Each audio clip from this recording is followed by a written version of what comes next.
అన్నాడు కేసీఆర్ కేటీఆర్ అడుగుతున్నాడు. నువ్వు అడుగుతున్నావు కదా ఏది కేటీఆర్ ఏమన్నాడు, పార్లమెంట్ లో ఏదైనా మాట్లాడాలంటే బీఆర్ఎస్ మాట్లాడుతుంది, రాహుల్ గాంధీ అర్థం ఉన్నదా? కేటీఆర్ ఏమన్నా ఉందా లేదా? ఏమైంది? విదేశీ చదువులు లేవు, ఇక్కడ దొక్కినావు. మీ నాయన పార్లమెంట్ లో లేడు బిల్లు పాస్ అయ్యేటప్పుడు. మీ అయ్యా కేసీఆర్ పార్లమెంట్ లో బిల్లు పాస్ అయ్యేటప్పుడు లేడు. బిల్లు పాస్ అయ్యేటప్పుడు Sonia Gandhi, Rahul Gandhi parliament bill pass అయ్యేటప్పుడు రాహుల్ గాంధీ అక్కడ ఉన్నాడు పార్లమెంట్ లో. మీ అయ్యా ఉన్నాడు, నువ్వే ఆడున్నావు. మీ అయ్యాడు ఎంపీ కదా, ఆడున్నాడు మీ అయ్యా చెప్పు. దానికి జవాబు చెప్తావా? ఏమైనా ఉందా? కామన్ సెన్స్ ఉందా? కదా సెన్స్ ఉందా? ఏమన్నా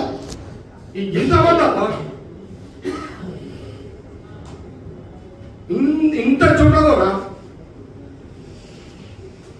ఇంత చీటింగ్ ప్రజలను మధ్యలో ఇంత చీటింగ్ చేయాల్సిన అవసరమా? నీ సొంత తండ్రిని అడుగు, నాయనా నువ్వు ఆడున్నావు నాయనా బిల్లు పాస్ అయ్యేటప్పుడు అని మీ అయ్యని అడుగు, కేసీఆర్ అడుగు. దానికి జవాబు చెప్పి నువ్వు రాహుల్ గాంధీ గురించి మాట్లాడు. పాలనలే కాంగ్రెస్ వచ్చిన తర్వాత రేవంత్ రెడ్డి ముఖ్యమంత్రి అనగా రేవంత్ రెడ్డి పరిపాలన అల్లే ప్రజా పరిపాలన అన్నాడు రేవంత్ రెడ్డి ముఖ్యమంత్రి గారు. ప్రజలరా గమనించండి, నీకు కేసీఆర్ పరిపాలన అనలే. ఈ జ్ఞానం కూడా మీకు లేదు. ఈ జ్ఞానం కూడా మీ నాయనకు లేదు, నీ కొడుకు లేదు, నీ మేనన్నుకు లేదు, నీ బిడ్డకు లేదు, నీ ఖాండానికే లేదు ఈ జ్ఞానం. ప్రజలిచ్చిన పరిపాలన ప్రజలంటావా? నీ కుటుంబం అంటావా? ఈరోజు ఇందిరమ్మ ఇల్లు దరఖాస్తు ఇస్తున్నారు ప్రజలు ఊర్లలో. 2500 కోసం దరఖాస్తు ఇస్తున్నారు అన్న, రేషన్ కార్డు కోసం ఇస్తున్నారు. ఇవన్నీ దరఖాస్తులు నడుస్తున్నాయి ఆల్రెడీ. రేపు 6th లాస్ట్ రేపు కాగానే మళ్ళీ ఎన్ని దరఖాస్తులు వచ్చినాయి, ఎక్కడ చేయాలి, ఏందని అదంతా నడుస్తున్నది. ఆల్రెడీ సిస్టమ్ నడుస్తుంది.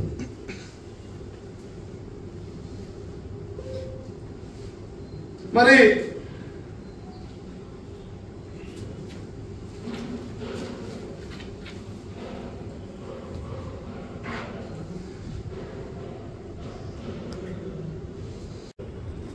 ఈ రుణమాఫీ మీద మాట్లాడే నైతిక హక్కు అటు కేసీఆర్ గారు కానీ ఇటు కేటీఆర్కి అరిసిలోకి ఉందా? మీరు మనుషులేనా? అసలు మీద నూరా లేకపోతే ఇంకేదన్నా? అది నూరా మోరియా?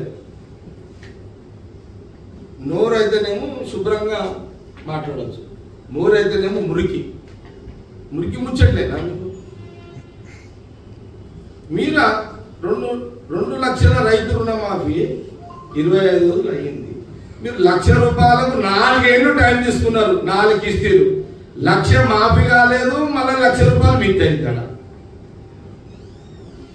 వీళ్ళేమో ఇక్కడ మాకేమన్నా ఖజానా ఉంచిపోయినా, పెద్ద పెద్ద రంధ్రాలు చేసిపోయారు.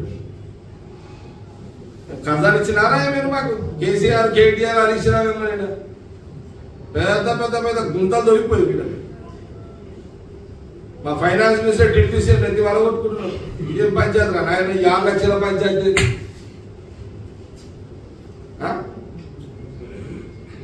ఈ 6 లక్షలు ఎట్లా, 6 లక్షల కోట్లు అని మన రోడ్డు మీద మనం టీ స్టాల్స్ ఆడేది మనం అడిగితే చెప్తారు ఎవరైనా.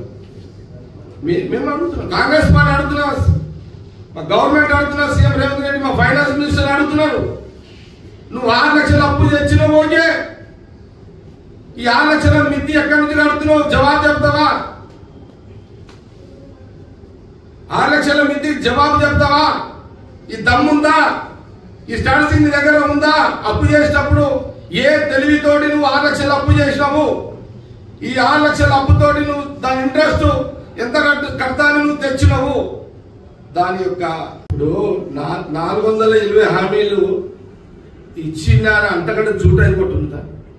6 హామీల పథకము అని సోనియా గాంధీ గారు చాలా అందుకే నేను ఏమంటున్నాను, మత గంజాయికి వీళ్ళ ఫరక్ లేదని చెప్తున్నాను. లేదు, సీరియస్ మ్యాటర్ ఇది.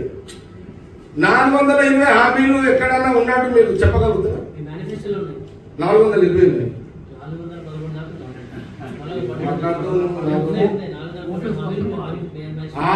ఈ 6 ఇవ్వండి. ఇప్పుడు అట్టగాపై వంట చేసినప్పుడు మేము నూనె ఇస్తులే కదా, నువ్వు అన్ని గసాలు గుసాలు అన్ని కూడా కలుపుతావు.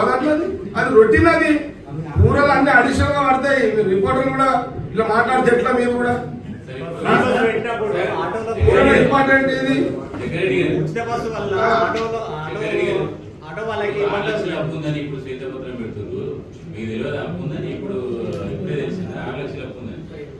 తెలుసు, అన్ని తెలుసు, అంత అవగాహన ఉందని 6 హామీలు అందరూ వచ్చిన తర్వాత 6 లక్షలు ఉన్నాయి, సంచిదారులే, సెక్రటరీ, ఫైల్ ప్రిన్సిపల్ అంటే ఎట్లా? సారీ గారు, ఈ ప్రశ్న మంచి ప్రశ్న.